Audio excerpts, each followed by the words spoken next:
Hello students, welcome to chemistry at RSM। नमस्ते parents and educators. आज हम लोग डिस्कस करने जा रहे हैं side reaction related to Kolbe's electrolysis method of preparation of alkane. Alright, तो चलो हम लोग अपने डिस्कशन में चलते हैं। कोल बेस इलेक्ट्रोलिसिस के साइड रिएक्शन को देखते हैं। साइड रिएक्शन में जाने से पहले बच्चों, कोल बेस इलेक्ट्रोलिसिस का एक शॉर्ट वर्जन में मैंने मैकेनिज्म भी लिख दिया है। यहाँ पर पूरा कंप्लीट इंफॉर्मेशन आपको प्रीवियस वीडियो में मिल जाएगा। ऑलराइट, देखो यहाँ लिया क्या जाता है, स्टार्टिंग में सोडियम एल्कानोएट आप ले सकते हो। यहाँ जैसे सोडियम प्रोपानोएट का एग्जांपल लिया हुआ है, ठीक है। इसका इलेक्ट्रोलिसिस करते हैं, वाटर ले लो आप, DMF ले सकते हो, मेथनॉल ले सकते हो, प्लैटिनम इलेक्ट्रोड ले लो, और प्रोडक्ट आपको क्या मिल जाएगा। जो भी यहाँ पर एल्काइल पार्ट होगा, ध्यान देना ये बात, एल्काइल पार्ट केवल R पार्ट, क्योंकि ये डिकार्बोक्सिलेशन होता है ना, CO2 रिलीज हो जाता है। ऑलराइट, तो इस कार्बन को कभी भी हम लोग इसमें काउंट नहीं करेंगे। ऑलराइट, तो आप स्टार्टिंग में आपने जो भी रिएक्टेंट लिया है उसमें अगर n नंबर ऑफ कार्बन हो तो आपका प्रोडक्ट 2 × n-1 नंबर का ही कार्बन होगा। ऑलराइट, इसमें 2 ×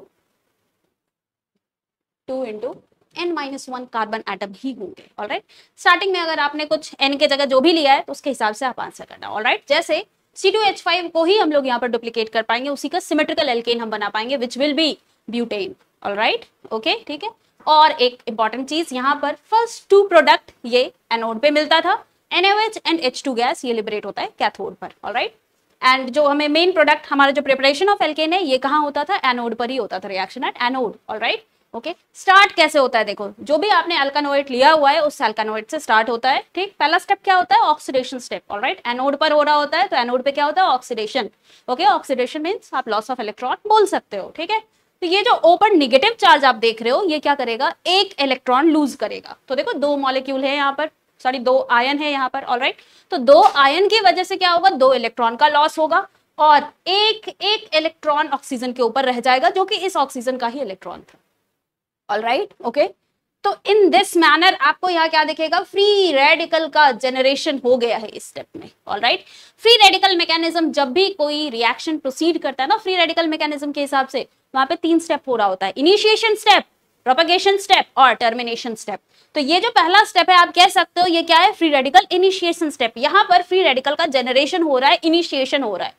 ऑलराइट, फ्री रेडिकल एक बार जब जनरेट हो जाता है तो वो आगे और चेन रिएक्शन को प्रोपगेट करता है, मोर फ्री रेडिकल जनरेट करेगा, एंड फिर फ्री रेडिकल आपस में इंटरेक्ट करेंगे, वो कुछ कंपाउंड बना सकते हैं टर्मिनेशन स्टेप में, या फिर प्रोपगेशन स्टेप में वो कुछ दूसरा फ्री रेडिकल भी जनरेट कर सकते हैं। ऑलराइट, जैसे इस केस में क्या हो रहा है, इनिशिएशन स्टेप के बाद ये फ्री रेडिकल अगेन होमोलिसिस को फेवर करेगा, और क्या करेगा, एक बॉन्ड, ये कार्बन कार्बन का बॉन्ड, होमोलिटिक क्लीवेज होगा उसका, और एक इलेक्ट्रॉन दोनों के पास आ जाएगा। तो इस वजह से क्या होता है, यहाँ देखो अगेन फ्री रेडिकल जनरेट हो गया। राइट, इसका मतलब रिएक्टेंट साइड में भी फ्री रेडिकल, प्रोडक्ट साइड में भी एक फ्री रेडिकल मिनिमम आपको दिखेगा ही दिखेगा। तो ये होगा आपका प्रोपगेशन स्टेप, फ्री रेडिकल का प्रोपगेशन स्टेप, जिसमें एक फ्री रेडिकल क्या कर रहा है, दूसरे फ्री रेडिकल को जनरेट कर रहा है। Alright, at the same time इस दूसरे पार्ट को अगर आप ध्यान से देखो, इस पार्ट को, तो यहाँ देखो ऑक्सीजन के ऊपर ऑलरेडी एक फ्री रेडिकल है, कार्बन के ऊपर भी फ्री रेडिकल आ गया। ऑलराइट, तो पास 2 इलेक्ट्रॉन, इसका मतलब वो बॉन्ड बना लेंगे, C डबल बॉन्ड पहले से, इधर भी एक C डबल बॉन्ड आ जाएगा, तो यही तो है CO2। ऑलराइट, तो 2 मॉलिक्यूल्स ऑफ CO2, ये प्रोडक्ट हमें प्रोपगेशन स्टेप में मिल जाएगा। Alright, okay. एंड हमारा जो मेन प्रोडक्ट है, जो एल्केन है, वो देखो कैसे बन रही है, जो 2 मॉलिक्यूल हमारा different from this free radical, जो हमारा डिफरेंट फ्री रेडिकल आया है, एल्काइल फ्री रेडिकल आया, ये दोनों एल्काइल फ्री रेडिकल अब अगर फ्री रेडिकल कपलिंग कर लेंगे, बॉन्ड फॉर्मेशन कर लेंगे आपस में, इसी को फ्री रेडिकल कपलिंग भी कहते हैं। ऑलराइट, एक चीज मैं यहाँ पर जरूर बोलूंगी बच्चों, अगर आपको कोई नया वर्ड, नया टर्म इस तरह का दिख रहा है तो आप रिएक्शन के साथ में इन सबको जरूर से लिख लें, क्योंकि इनका जितना आप रिवाइज करोगे उतना ही ज्यादा क्वेश्चन सॉल्व करने में आपको सहूलियत होगा, you will feel it easier. Alright, okay. इन दोनों को आप कंबाइन कर दो तो देखो ब्यूटेन हमारा मिल जाएगा, जो कि इस रिएक्टेंट के इलेक्ट्रोलिसिस से, कोलबे इलेक्ट्रोलिसिस से आपको यही प्रोडक्ट मिलेगा। ये जो एल्केन का जनरल फॉर्मूला RR हमने लिख रखा है, इसमें C2H5 मिलेगा, which is butane. Alright, okay. तो चलो अब यहीं पर साइड रिएक्शन के बारे में बात करेंगे। यहाँ पर देखो तीनों स्टेप आपको दिखेगा, chain initiation step, chain propagation step and free radical. इसको आप फ्री रेडिकल इनिशिएशन स्टेप बोलोगे, ये चेन प्रोपगेशन आप बोल सकते हो, क्योंकि आगे मोर फ्री रेडिकल जनरेट होता है। ऑलराइट, एंड यहाँ पर this step is termination step, जिसमें क्या होगा, टर्मिनेशन मतलब दो फ्री रेडिकल आपस में कंबाइन होके एक कुछ मॉलिक्यूल बनाएंगे, ऑलराइट। अब यहाँ पर आगे कोई फ्री रेडिकल आप नहीं देखोगे, that is why this step is known as termination step, जहां पर क्या करते हैं, अब रिएक्शन को कंक्लूड कर रहे होते हैं, या आप ऐसे बोल सकते हो कि फ्री रेडिकल अब कम होगा यहाँ से, क्यों, क्योंकि फ्री रेडिकल आपस में कंबाइन करके प्रोडक्ट फॉर्म कर रहा है, alright. Okay, so this is the last step. ये तीनों ही स्टेप जो अभी मैंने एक्सप्लेन किया, यही यहाँ लिखा हुआ है फ्री रेडिकल मैकेनिज्म में, ये 3 स्टेप पर ही आपको ध्यान देना है, ऑलराइट। तो फर्स्ट स्टेप, सेकंड स्टेप हमने अभी देख ही रखा है, ठीक है, कैसे हो रहा है। टर्मिनेशन स्टेप में क्या होता है ना बच्चों, जितने भी डिफरेंट आपके फ्री रेडिकल आ रहे हैं, फ्री रेडिकल एक्चुअली बहुत जल्दी रिएक्ट करते हैं, ठीक है, आगे जनरेट भी जल्दी करेंगे, प्रोपगेशन स्टेप भी उनका जल्दी होता है, और जितने भी फ्री रेडिकल होते हैं वो रिएक्टिव होता है, तो वो पास में जितने भी फ्री रेडिकल उनको मिलेगा उसके साथ में वो कंबाइन करेगा, या जो भी इंटरैक्ट तो करेगा ही करेगा, ऑलमोस्ट इमीडिएटली करेगा, ऑलराइट, ठीक है, प्रॉपर अगर आपने रिएक्शन कंडीशन दे रखा है इस फ्री रेडिकल मैकेनिज्म के लिए, in that case, alright. Okay, तो टर्मिनेशन स्टेप में क्या होगा, जितने भी वेरियस हमारे फ्री रेडिकल जनरेट हो रहे हैं वो सब आपस में अब इंटरैक्ट कर सकते हैं। तो देखो यहाँ पर कौन कौन सा फ्री रेडिकल हमें दिख रहा है, एक तो ये फ्री रेडिकल दिख रहा है, दूसरा ये फ्री रेडिकल दिख रहा है, ऑलराइट। एंड इनमें से एक टर्मिनेशन स्टेप जो कि फ्री रेडिकल कपलिंग रिएक्शन है, वही हमारा मेन प्रोडक्ट को दिखा रहा है, ऑलराइट। तो एक टर्मिनेशन स्टेप यहाँ ऑलरेडी दिखा रखा है, ऑलराइट। ओके, बाकी टर्मिनेशन स्टेप हमारे लिए, क्योंकि मैकेनिज्म के हिसाब से हमारा प्रोडक्ट आ गया, तो it comes under side reaction, alright. इसी के बारे में अभी हम लोग बात करेंगे, ऑलराइट।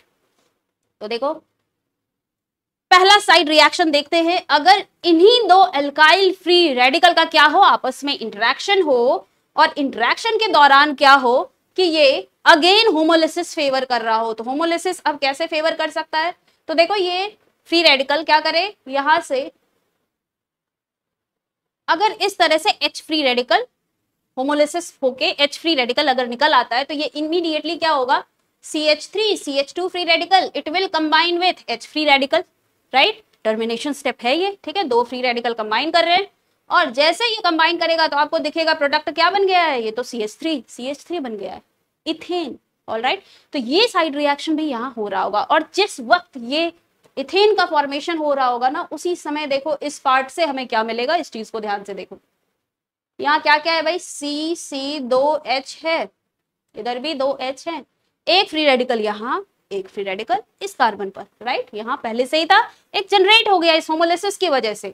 सो ये दोनों इलेक्ट्रॉन अब क्या करेंगे, आपस में बॉन्ड कर लेंगे, जैसे ही बॉन्ड करेंगे तो आपको दिख जाएगा ये क्या है, ये तो C2H4 है, एल्कीन बन गया, ऑलराइट। तो जब इस तरह से क्या होता है, एक जगह तो भाई आपका कपलिंग हो गया, बॉन्ड बना लिया इन्होंने, दूसरी जगह क्या हो गया, एल्कीन बना लिया, ठीक है। इस रिएक्शन को कहते हैं डिस्प्रपोर्शनेशन रिएक्शन, इन प्रोडक्ट को आप disproportionation product of the reaction भी बोल सकते हो, राइट, डिस्प्रपोर्शनेशन रिएक्शन, ऑलराइट। अब देखो इसी तरह बाकी और कौन सा फ्री रेडिकल बच जा रहा है, तो भाई स्टार्टिंग में जो फ्री रेडिकल जनरेट हुआ था वो भी अभी हमारे मिक्सचर में होगा ही होगा, और साथ में CH2 CH3 के साथ अगर ये इंटरेक्ट कर जाए, जो कि एक पॉसिबिलिटी है, ऑलराइट। तो टर्मिनेशन स्टेप में क्या है, जितने भी पॉसिबिलिटी पॉसिबल है वो सारे ही आपके प्रोडक्ट के फॉर्मेशन में पार्टिसिपेट कर सकते हैं, ऑलराइट। ओके, तो यहां से इन दोनों का अगर फ्री रेडिकल कपलिंग रिएक्शन देख लो, अब बॉन्ड फॉर्मेशन रिएक्शन देख लो, तो ये हो जाएगा CH3 CH2 C double bond O CH2 CH3, alright. तो ये हमारा अनदर प्रोडक्ट हमें इस तरह से मिलेगा इस साइड रिएक्शन से, ऑलराइट। ओके, अब देखो पिछले वीडियो में मैंने एक और क्वेश्चन दिया था कि भाई अगर हमने mixture of sodium ethanoate and sodium propanoate ले लिया है, और उसका भी हम क्या कर रहे हैं, इलेक्ट्रोलिसिस कर रहे हैं एक साथ, मतलब एक ही टाइप का हम लोग रिएक्टेंट ना लेके दो टाइप ऑफ सोडियम एल्कानोइड ले लें, तो क्या होगा, इस टाइप के रिएक्शन को क्रॉस कोल्बे रिएक्शन बोलते हैं। एंड आपको समझ में आ रहा होगा कि भाई अगर प्रोडक्ट फॉर्म करने की कोशिश करें तो अभी आपके पास सारे रिएक्शन का मैकेनिज्म भी पता है, साइड रिएक्शन भी पता है, आप खुद से भी ट्राई कर सकते हो कि क्या क्या वहां पर प्रोडक्ट फॉर्म हो सकता है, ऑलराइट। खुद से ट्राई जरूर करना बच्चों। नेक्स्ट वीडियो में इसी पॉइंट के डिस्कशन के साथ मैं आपके सामने आऊंगी, alright. Thank you so much, please like share and subscribe the video. Thank you.